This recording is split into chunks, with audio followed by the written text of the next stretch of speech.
welcome James and Joe from Sustain Nutrition to the stage, please. So, I'll get freestyling. We're James and Joe from Sustain Nutrition. This is Anita.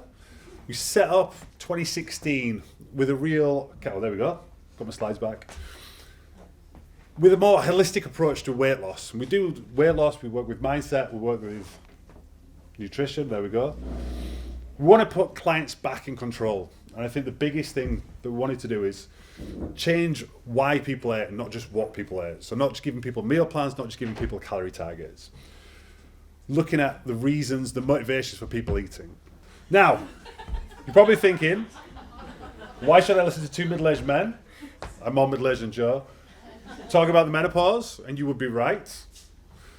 And here's why. Because that is Anita.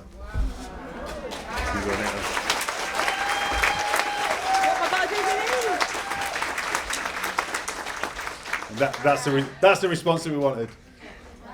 So we know what works. We know that we can help and we want to help. You know, we know that lots of people struggle with this time, with the mental health, with the physical health, and we know that we have a solution for that.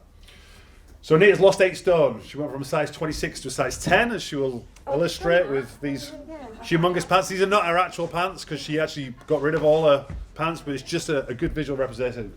She went from a waist size 47 to a 31, and she reversed 18 years of type 2 diabetes. I know, pretty good.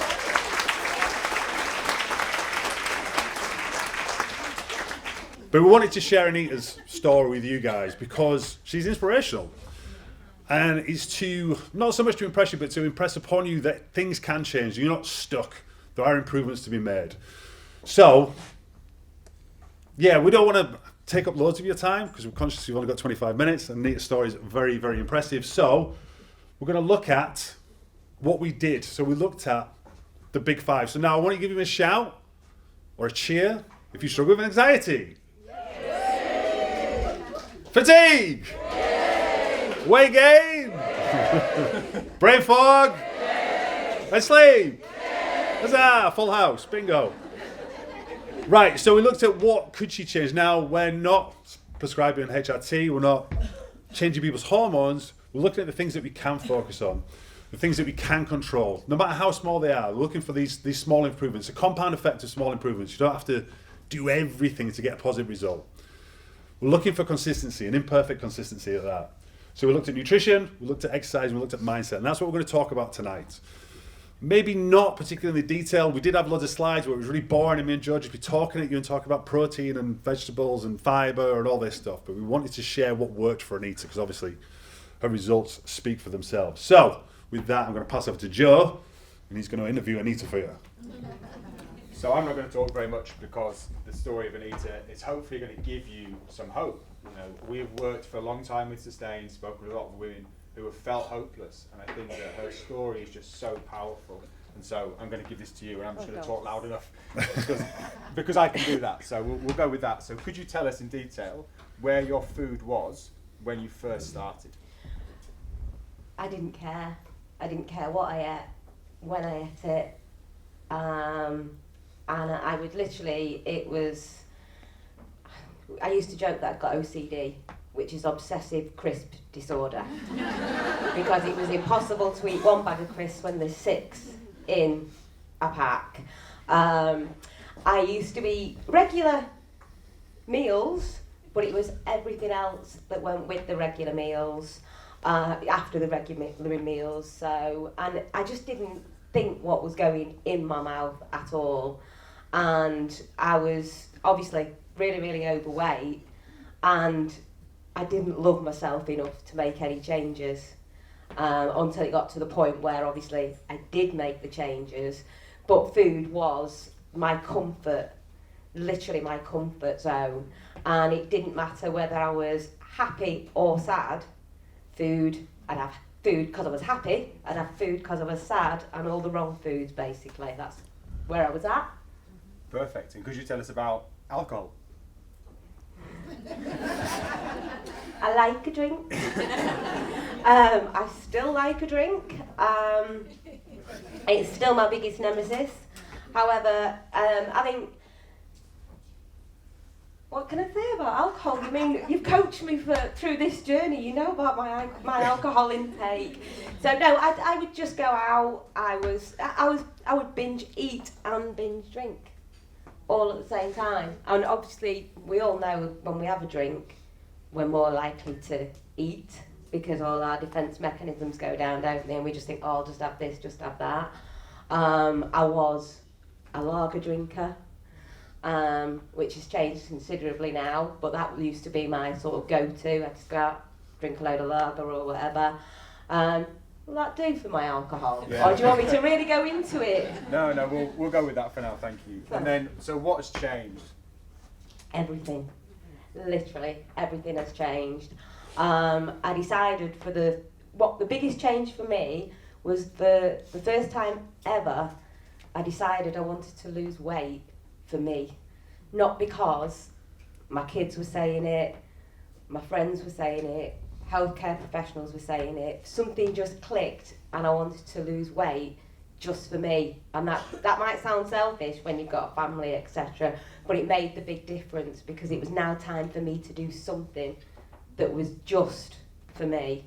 So started working on food-wise, and you know, this sounds, we all know the basics of what we should and should eat, you know. It's calories in, calories out. But it was a question of putting that into practice. And I learned, actually, that I knew very little about what was the right stuff to eat, to be quite honest with you. So that's all changed now. I focus on protein, veg, high fibre, and what I class as the high-calorie food has its place 100% in my life. However, it's all done usually to a plan that I have now. So I'll plan my week ahead if I'm going out, if I'm going to be able to, if I'm going to want to, if I'm going out for a meal, what I'm going to have, things like that. Everything has changed. There's no on the spot, I'm just going to have that. And, well, that's a bit unfair actually, because there is still the odd. I was on the way here today and it was quite a long drive because I'm on the other side of Manchester and we had to have an emergency stop and I just bought a bag of crisps. Which is probably not the right thing to do, but it was all there was, well, it wasn't all there was to eat, but I got excited about it. However, that bag of crisps is done, dusted, whereas the old me, that'd have been it. Well, I've blown it for today now. Who cares? Might as well have a cream cake or another bag of crisps, bar of chocolate, anything like that. That's all changed. And it's just focusing on a healthy, balanced diet. I'm just going to take this back for a minute because I think it's really easy when you look at the pictures and you see this journey from size 26 to size 10 that you see today, and I'm going to kind of put you under a bit of pressure again because there's a tale of two halves here working with us, and you'll know what I'm referring to hopefully. If she doesn't, then I'll tease it out a bit more. But could you go through the first year working with me and the second year, please? Yeah. First year, I engaged at first, didn't I? I'd say I threw myself into it. I logged everything I ate, and then I became a little less truthful, shall we say? And I think I felt some old habits creeping back in, and I wasn't always honest. And in that first year, I did lose about 1.5 stone, and then I put a stone of it back on. And but what I did do in that first year, I never gave up, did I? I logged. I thought about the food. I did think about the food, obviously, the higher calorie food I was eating. I thought about that a lot. But they were that was like my old defence mechanisms kicking in, because I don't know. Sometimes with the mindset, you feel like you're not worthy of it.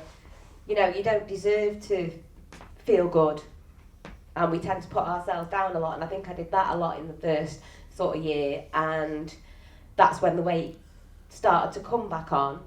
But being persistent and keep logging, keep talking, and being open and honest, we managed to nail it, didn't we? And now there's no way I'm ever going back.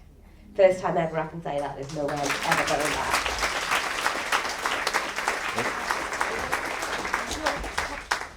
And you Exercise. call it ended it, right? No, that's a quick. Could no, you exercise. please tell us about your journey with exercise? So I have, hand on heart, up until 2 years ago, never exercised at all.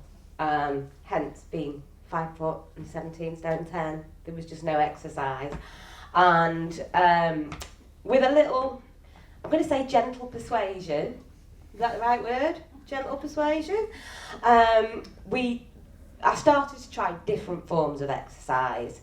And one of the things that you say all the time is it's better to find something you enjoy that you will do than throw yourself into something that you don't enjoy. So I did try Couch to 5K, not for me. I did try swimming, which a lot of people like.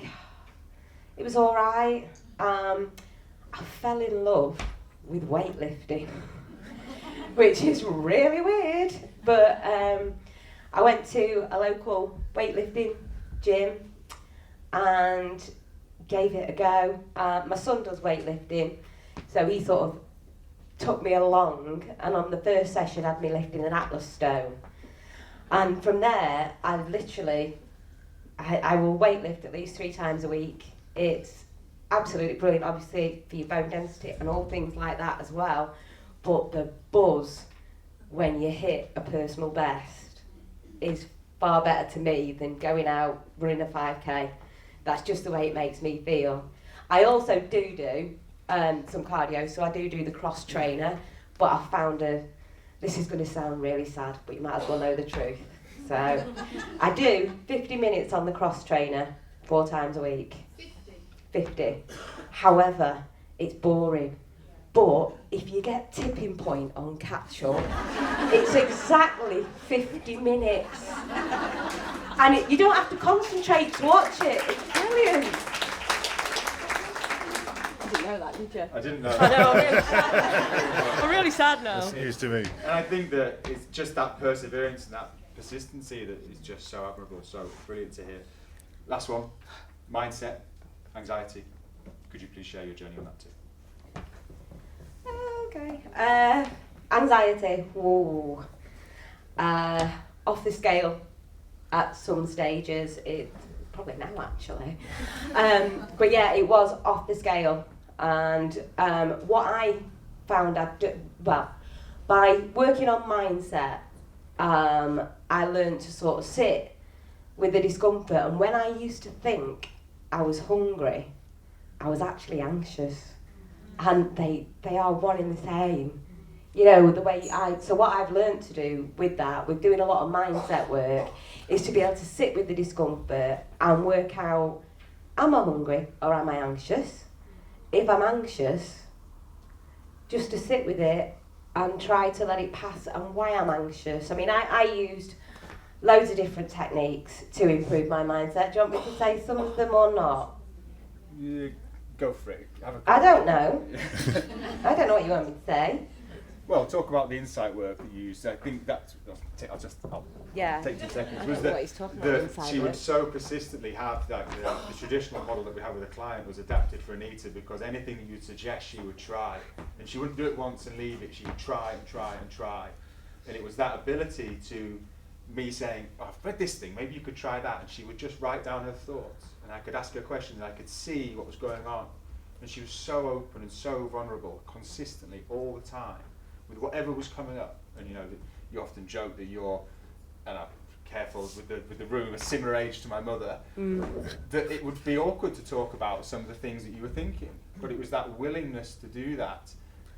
And I didn't have to do anything because it was then your ability to process what you were seeing that meant that you could start to see things. And I think one of the things we've always had with Sustain, if you call a company Sustain Nutrition, it has to be about creating sustainable results. It's not about something that's a flash in the pan, lose the weight, rebound, you know, and that does still happen, but it's finding those key processes and making people autonomous, and that's exactly what you did. And now, you know, you don't have to use the tracker anymore. It's a case of when there's bigger issues or something that feels like a roadblock, or mindset pieces that she's struggling with, that then we talk. And that's the main one for me. And there's lots of different ways that you've done that, but that would be the general summary, I suppose. Yeah, I'm done. Am I not done? I think so. How am I not done? Am I done or what?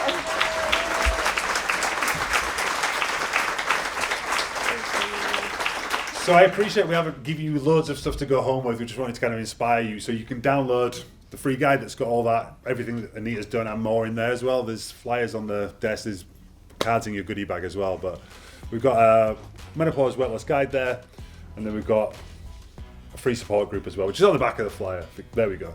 You can join. Just be a like-minded group of peers that are all on the same journey. So other than that, give Anita another clap, please.